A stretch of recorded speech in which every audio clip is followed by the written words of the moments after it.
मुख्यतः केते दिन धरी रज हुए? 3 दिन। प्रथम दिन नाम कौन? पहली रज। द्वितीय दिन नाम?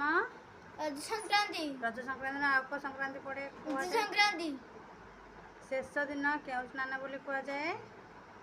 बसुमती स्नान। क्यों राज्य रे राज पालन हुए?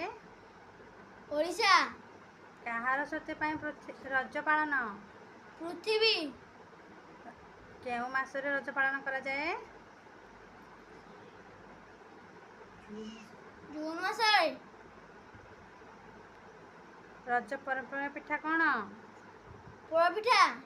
रज पादरे दिन कौन लगाती? अलता। रजरे आउ सब कौन करा जाए?